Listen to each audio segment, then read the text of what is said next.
Hi guys, Dorothy here today, and I'm doing a tutorial for you this morning. You know, I'm one that if I can save any money to buy craft supplies, I'm all over that. I don't really like spending a large amount of money on tools, although I have quite a few. But, you know, over time I've always, when I was doing ephemera, things like that, if I wanted a torn edge, I've always done it by hand because I just didn't want to pay $9 to $15 for a tear ruler. So I decided that I was going to try to see if I could make one myself. So my DIY today is going to be, we're actually going to make a tear ruler, and you can see this edge. Right now Walmart has back to school products, everybody does, on clearance. I picked this ruler up for like 50 cents. So, you know, just as an example,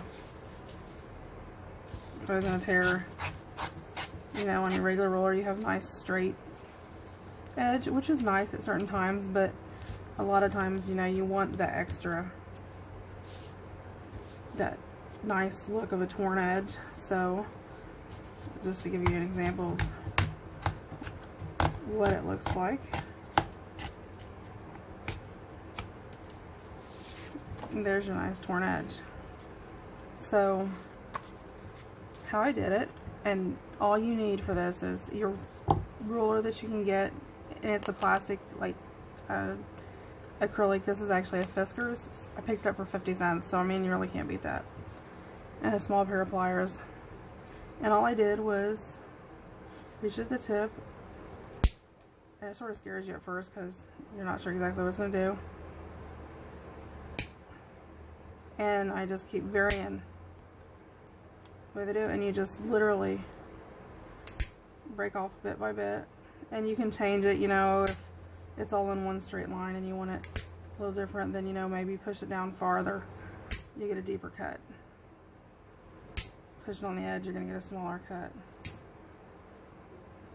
So you actually could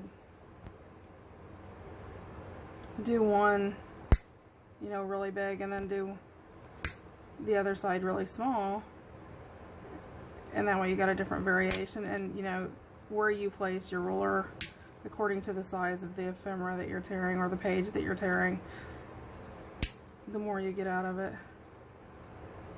And be prepared for the plastic to go flying, because when you do this, it does every once in a while go different places. So I did find some on the floor when I did mine, the other side.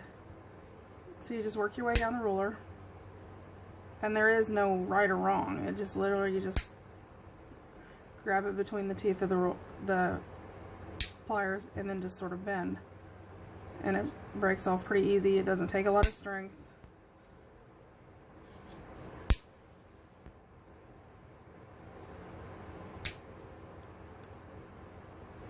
And like I said, you know, like there, I did a not very deep.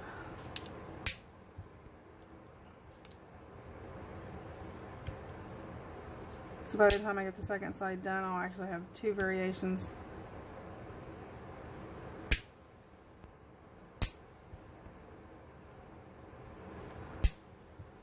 So I have two different types of tears, and for 50 cents versus, you know, $9 to $15. Well, I've even seen some upwards to 20, depending on more which, you know, brand it is.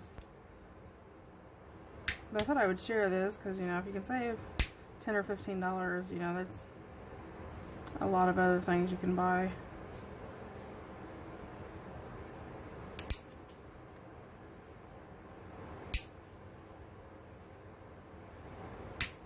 You know, if you hit Hobby Lobby up or Michael's or something like that, when you get a 40 or 50% off coupon, you know, you're talking $30, $40 worth of product that you could buy for what you're saving just on one ruler. So you just very easily go down the side, just like that. And let me move this out of the way.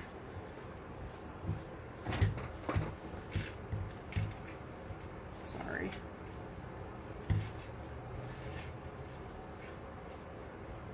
Get everything bouncing around.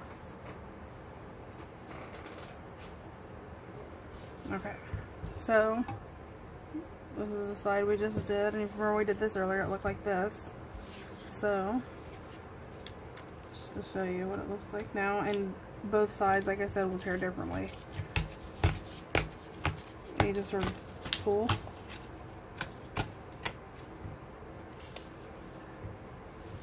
There's your edge differences. So, you know, that tear roller makes a big difference. Here's the difference between my one side and the other, so you can see it does vary. So, I hope this is useful for you. I hope, you know, save you some money and spend it on some other items. We'll have another DIY coming tomorrow. Thank you, and have a great day. Happy crafting.